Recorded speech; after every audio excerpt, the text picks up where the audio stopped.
এই সিনেমার জন্য নাকি শাকিব খান রেকর্ড পারিশ্রমিক 3 কোটি নিয়েছেন। কতটা রেকর্ড সত্যি? তো অবশ্যই পারিশ্রমিক নিয়েছেন, বাট অ্যামাউন্টটা আমরা শুরুতেই বলেছি যে এগুলো এমন একটা ইস্যুস থাকে। আমি যদি আপনাকে এখন বলতে যাই, অনেক লস থাকে, অনেক ডিড এগ্রিমেন্টের বিষয় থাকে। সো এগুলো আমরা আসলে বলা যায় না। অবশ্যই ভাই একটা যেটা উনি ডিজার্ভ করেন সেটাই উনি নিয়েছেন। আজকে আমাদের বিনোদন সারাদিন স্টুডিওতে আমরা আমন্ত্রণ জানিয়েছি একজন নবাগত চলচ্চিত্র পরিচালককে। তবে দর্শক, পরিচালক হিসেবে কিন্তু তিনি একেবারেই নতুন নন। দীর্ঘদিন ধরে তিনি গল্প বুনেছেন ছোট পর্দার ফ্রেমে, চরিত্রের চোখে, সংলাপের নিঃশ্বাসে। 250টিরও বেশি টিভি নাটক নির্মাণের পরও কোথাও যেন একটা অপূর্ণতা থেকে গিয়েছিল। একটি বড় পর্দার, যেখানে গল্প হবে আরও বিস্তৃত, আবেগ হবে আরও গভীর এবং স্বপ্ন ছুঁয়ে যাবে অন্য এক উচ্চতায়। সেই অপূর্ণতাকে পূর্ণ করতে তিনি এবার নির্মাণ করেছেন তার প্রথম চলচ্চিত্র প্রিন্স ওয়ান্স আপন এ টাইম ইন ঢাকা। হ্যাঁ দর্শক, নিশ্চয়ই বুঝতে পেরেছেন কে তিনি। He is none other than পরিচালক আবু হায়াত মাহমুদ। প্রথম সিনেমার প্রসঙ্গ ধরেই আজকে আমরা তার সাথে বলবো কথা, দেব আড্ডা। চলুন দর্শক, এবার গল্পে হারিয়ে যাওয়া যাক। কংগ্রাচুলেশন চলচ্চিত্র পরিচালক। গতবার যখন আপনাকে এখানে পেয়েছিলাম একটা নাটকের প্রসঙ্গে, তবে খুবই খুবই ভালো লাগছে যে স্বপ্নের কথা আপনি সেদিন বলে গিয়েছিলেন সেটা বাস্তব হলো। এখন তো আপনিও রূপালী পর্দার মানুষ, কেমন লাগছে এই ব্যাপারটা? চলে আসলাম প্রিন্স নিয়ে। সো এখন সব সিনেমা হলে প্রিন্স চলছে, সারা দেশে সিনেমা হলগুলোতে চলছে। সো মানুষের নানা ধরনের রিয়েকশনস পাচ্ছি। সো ডেফিনেটলি এটা ভালো লাগার। এবার একটু যদি প্রিন্সের কাজের প্রসঙ্গে আসি, অনেকে বলেন বাংলাদেশের প্রেক্ষাপটে একটা সিনেমা বানিয়ে মুক্তি দেওয়া খুবই টাফ। কেউ বলেন এটা মেয়ের বিয়ে দেওয়ার মতন, কেউ বলেন এটা একটা যুদ্ধ জয়ের মতন। আপনার কাছে এটা কি? একটা সিনেমা হল পর্যন্ত আনা, আমরা তো ফিকশন করেছি, আমরা ওই লোডটা আসলে বুঝিনি। So, এটা হিউজ আসলে। এমনিতেই আসলে সারা ওয়ার্ল্ড ওয়াইড মুভি জিনিসটাকে আমরা যে একটা অন্য জায়গায় দেখি, ও আলাদাভাবে দেখি, সেটা এইভাবে না। আসলে এটা একটা ইন্ডাস্ট্রি, এমনি এমনি হয় না। সো এইটা একদম প্রি প্রোডাকশন থেকে শুরু করে, শুটিং থেকে শুরু করে, পোস্ট প্রোডাকশন থেকে শুরু করে, প্রত্যেকটা সেক্টরকে প্রপারলি মনিটাইজ করে সেটাকে ফাইনাল করে দেন ইভেন একটা সেক্টরের সাথে আরেকটা সেক্টরের একটা কানেকশন আছে। আমি সাপোজ আমি যদি টোটাল ডাবিংটা আমি ফাইনাল না করি, সেটা সাউন্ডে যাবে না। বা আমি যদি কালারটাকে ফাইনাল না করি, সেটা হয়তো আমার আরেকটা সেক্টরে গিয়ে প্রবলেম হবে। সো একটা সেক্টরের সাথে আরেকটা সেক্টরে এত বেশি ওতপ্রোতভাবে জড়িত। সো আমি যদি এই প্রপার সিস্টেমটা না বুঝি, তাহলে অন টাইমে জিনিসটাকে আসলে আনা সো টাফ। প্রত্যেকটা সেক্টরের জন্য আলাদা আলাদা স্পেশালিস্ট আসলে থাকা প্রয়োজন। হ্যাঁ, ডিরেক্টর যদি শুধুমাত্র তার ডিরেক্টরিয়াল জায়গাটায় ফোকাস করতে পারে, তখন প্রজেক্টটা আরো অনেক বেশি বেটার হয়। কিন্তু আসলে আমাদের কিছু করার নেই। আমাদের বাজেটের স্বল্পতা আছে, আমাদের ওভারঅল ইনফ্রাস্ট্রাকচারের স্বল্পতা আছে। সো সবকিছু মিলে আসলে ডিরেক্টরকে আসলে অনেক বেশি দায়িত্ব নিতে হয়, এবং দিন শেষে জবাবদিহিতাটা আসলে ডিরেক্টরের দিক থেকে অনেক বেশি থাকে। বাই দ্য ওয়ে, ফাইনালি কাজটা আসলো, দর্শক দেখছে, প্রশংসা করছে। দিন শেষে এটাই আসলে খুশির কথা। তবে একটা জিনিস নিয়ে স্টিল কনফিউশন রয়েছে। কেউ বলছেন সিনেমার বাজেট 9 কোটি, কেউ বলছেন 10, কেউ বলছেন 12। আসলে বাজেট কত? অ্যাকচুয়ালি এটা যারা সিনেমার সাথে জড়িত থাকে ওরা আসলে জিনিসটা জানে। সিনেমার বাজেট বলাটা সো টাফ, বিকজ আমরা আজকের জায়গায় এসেও কিন্তু আমার এখনো খরচ করতে হয়। আচ্ছা, আমার নানা ধরনের অ্যাক্টিভিটিস আছে, ওখানেও আমার খরচ হচ্ছে। সো আমি আসলে বাজেটটা আসলে আপনাকে বলাটা খুব টাফ। কিন্তু আমরা যেটা এটুকু বলতে পারি যে আমরা চেষ্টা করেছি একটা স্ট্যান্ডার্ড প্রোডাকশনের জন্য, যেখানে যেই জায়গাটায় যতটুক প্রয়োজন আমরা ওটুক খরচ করেছি। আমি শুনেছি মানে এই সিনেমার জন্য নাকি শাকিব খান রেকর্ড পারিশ্রমিক 3 কোটি নিয়েছেন। রেকর্ড তো অবশ্যই পারিশ্রমিক নিয়েছেন, বাট অ্যামাউন্টটা আমরা শুরুতেই বলেছি যে এগুলো এমন একটা ইস্যুস থাকে।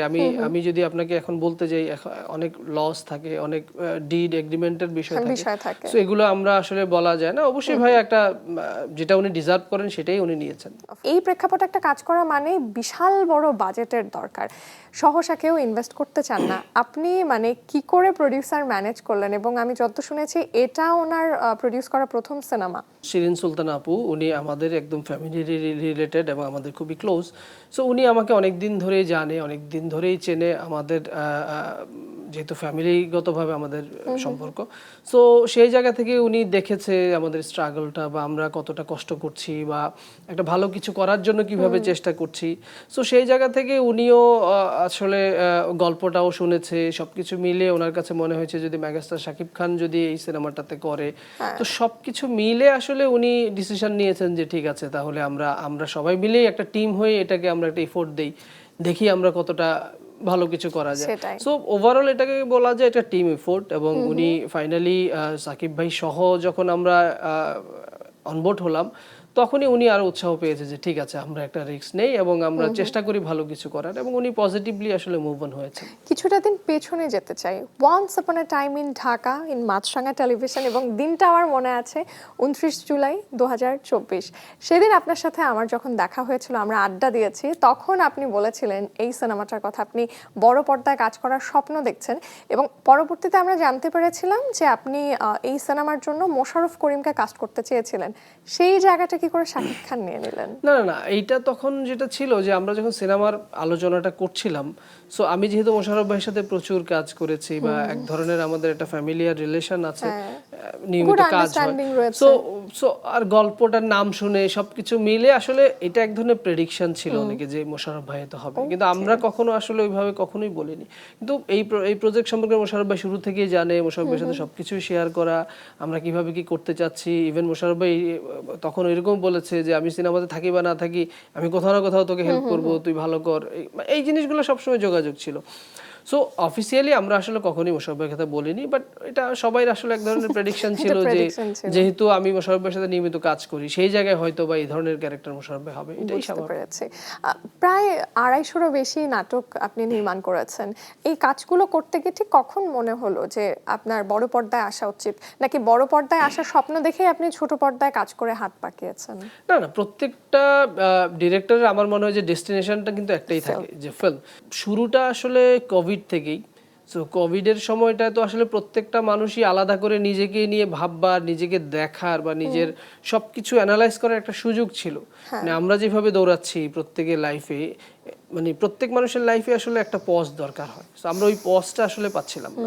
সো ওই সময় থেকে একটু একটু করে ভাবনাগুলো আসলো যে না এখন মনে হয় একটু একটু করে ভাবনাটা মাথায় নিতে হবে, এবং পরবর্তীতে সেই ভাবনা অনুযায়ী আস্তে আস্তে আগাতে থাকলাম, এবং ফরচুনেটলি সেটা হয়ে গেল। এবার একটু আসতে চাই কাস্টিং প্রসঙ্গে। Prince once upon a time in ঢাকার জন্য অনেকেই অডিশন দিয়েছিলেন দুটো ফিমেল লিডে কাজ করার জন্য। পরবর্তীতে আমাদের বাংলাদেশ থেকে তাসনিয়া ফারিন অভিনয় করেছেন, এবং ওপার বাংলার জ্যোতির্ময়ী কুণ্ডু উনি অভিনয় করেছেন। আজকাল যেটা আমরা সিনেমাগুলোতে দেখছি যে দুই নায়িকার সিনেমা হলে কোনো একজন থাকছেন ভারতীয় নায়িকা, বা কখনো শুধু একজন ভারতীয় ওপার বাংলার নায়িকাকে নিয়েই কাজ করা হচ্ছে। আপনার কি মনে হয় ওপার বাংলার নায়িকাদের মধ্যে কি রয়েছে যেটা বাংলাদেশের নায়িকাদের মধ্যে নেই? আমরা আসলে সেই জায়গাটা ভাবিনি। আমাদের বেসিক ভাবনা ছিল যে আমরা জ্যোতির্ময় যে ক্যারেক্টারটা করেছি ওই ক্যারেক্টারের জন্য আমরা আসলে একটা নতুন ফেস খুঁজছিলাম। আচ্ছা, নতুন ফেস বলতে হচ্ছে খুব বেশি এক্সপোজড না এরকম কাউকে। সো আমরা এখানেও খুঁজেছি। সো আরেকটা ইস্যুস ছিল, যেহেতু আমরা একটা বড় অংশে শুট করব ইন্ডিয়াতে, সো ভিসা সংক্রান্ত কিছু জটিলতাও আছে। সো আমি যতক্ষণ ফাইনাল না করছি ততক্ষণ তো আমি তার নামটা সাবমিট করতে পারছি না। সো আমরা দুই জায়গাতেই সার্চ করেছি, এবং ওখানেও অনেককে আমরা সার্চ করেছি। সো এই ওর ফেসটাকে দেখলাম আমাদের ক্যারেক্টারের সাথে, এবং অতটা ওভার এক্সপোজড না। তো সবকিছু মিলে আসলে ক্যারেক্টারটা আমরা পেয়ে গেছি। এমন না যে আমরা কলকাতা থেকে নিব সেই ভাবনা থেকে আসলে ওকে চুজ করেছি। এটা আমরা এখানে যদি কাউকে পেয়ে যেতাম অবশ্যই আমরা এখান থেকে নিতাম। দুইটা গান রয়েছে। আমরা মানে আমাদের উপমহাদেশের কিংবদন্তি শিল্পী রুনা লায়লা ম্যামকে বহুদিন পরে প্রিন্স সিনেমাতে প্লেব্যাক করতে দেখছি, এবং তার সাথে কোলাপ করেছেন প্রীতম হাসান, যার গান মানেই পুরাই হিট। এবং আমরা আরো একটা দারুণ গান পেয়েছি দোলা রহমানের কণ্ঠে, ডিস্কো সুন্দরী। সবাই খুব ভালোভাবে প্রেস করছে, আমরা দেখছি ইনস্টাগ্রাম রিলস, টিকটক, ফেসবুকে সবাই এটা কাভার করছে। এটার খুব একটা ভালো হাইপ তৈরি হয়েছে। একটু জানতে চাই এই যে মানে এত কষ্টের পরে যখন আপনি গুড ফিডব্যাক পাচ্ছেন, এটা কেমন ভাবে এনজয় করছেন? প্রত্যেকটা গানেই ভালো ফিডব্যাক পাচ্ছি। আমাদের প্রথম গান যেটা আমরা দিয়েছিলাম পরি, ওই গানটাও দর্শক খুবই ভালোভাবে নিয়েছে। তারপরে এই দুটো গানই নিয়েছে। রুনা লায়লা ম্যাম এতদিন পরে গেয়েছে, এটাও একটা বড় বিষয়। সবচেয়ে বড় বিষয় হচ্ছে উনি আমরা তো চাইবোই যে একটু ডিফারেন্ট কিছু হোক। সো আমার মনে হয় আমরা আমাদের নির্মাণ থেকে শুরু করে গানটা থেকে শুরু করে ওইভাবে আমরা ডিফারেন্টলি আসলে এখানে প্রেজেন্ট করেছি। সো আমি বলবো যে সিনেমার প্রাণ তো অবশ্যই গান। সো সেই গানের দিক থেকে আমরা 3টা গান অলরেডি প্রকাশ করেছি, আমাদের আরো 3টা গান আছে এবং ধীরে ধীরে আসবে। প্রত্যেকটা গানই দর্শক পছন্দ করবে আশা করি। অবশ্যই আমাদেরও সেই আশা থাকছে অলওয়েজ। এবার তো মেগাস্টার শাকিব খান প্রসঙ্গে আসতেই হয়, তার সাথে আপনার প্রথম কাজ করতে গিয়ে আসলে তাকে কেমন দেখলেন, এবং তাকে নিয়ে আমরা কয়েকটা কথা শুনতে চাই যেটা আমরা কেউ জানি না। উনি মেগাস্টার কেন সেটা আসলে আমরা রিয়েলাইজ করেছি। প্রত্যেকটা সিনে উনি আসলে এতটাই ফোকাস থাকেন এবং যখন সিনটা ঠিকঠাক মতো অ্যারেঞ্জ হয়ে যায় তখন ওনার কোনো ইয়ে থাকে না, সুন্দর মতো করে। যখন উনি ওনার এক্সপিরিয়েন্স থেকে যখন দেখে যে সিনের হয়তো অ্যারেঞ্জমেন্ট একটু কম আছে বা সিনটাতে আরেকটু এরকম হলে ভালো হয়, তখনই উনি ফিডব্যাক দেওয়া শুরু করে। মানে সবচেয়ে ভালো লেগেছে যে এই সময়ে এসেও উনি আসলে ওই ক্ষুধাটা ওনার মধ্যে আছে যে আরেকটু ভালো কিভাবে করা যায়। আপনি যে এত ব্যস্ত সময়ের ভেতরে আমাদেরকে সময় দিয়েছেন সেজন্য অনেক কৃতজ্ঞতা। আর আমাদের বিনোদন সারাদিন এবং মাছরাঙা টেলিভিশনের পক্ষ থেকে অনেক ধন্যবাদ। অনেক দর্শকই অলরেডি দেখেছেন এবং দেখা শুরুও করেছেন Prince once upon a time in Dhaka. So যে দর্শকরা এখন পর্যন্ত দেখেননি তাদের জন্য কি বলবেন, কেন তাদের অবশ্যই সময় বের করে হলে গিয়ে টিকিট কেটে সিনেমাটা দেখা উচিত? দর্শকদের উদ্দেশ্যে শুধু এটুকু বলবো যে আমি জানি যে প্রচুর আপনারা ঈদের দিন থেকে সিনেপ্লেক্সে এসে ঘুরে গেছেন, টিকিট পাননি। সো এটার জন্য অবশ্যই আমি আমার পক্ষ থেকে অবশ্যই সরি বলবো, বাট এটুকু বলতে পারি ফাইনালি এটা সব সিনেপ্লেক্সে চলছে এবং আপনারা সোশ্যাল মিডিয়াতে নানা ধরনের যেই বিভ্রান্তিমূলক নিউজগুলো আছে সেগুলো দিয়ে বিভ্রান্ত হবেন না। আমি রিকোয়েস্ট করবো আপনারা হলে আসুন, এবং অলরেডি প্রচুর দর্শক হলে যাচ্ছে এবং হল থেকে বের হয়ে খুবই পজিটিভ রিভিউ দিচ্ছে এবং ম্যাক্সিমামেরই ভালো লাগছে। সো আপনি আসলে যেই কাঙ্ক্ষিত গল্পটি চাচ্ছেন বা এইটার প্রতি যে এক্সপেকটেশনস আছে, আমি এটুকু বলতে পারি হলে গিয়ে যখন আপনারা এই সিনেমাটা দেখবেন আপনারা সেই এক্সপেকটেশনটা ফুলফিল পাবেন এবং আপনাদের ভালো লাগবে।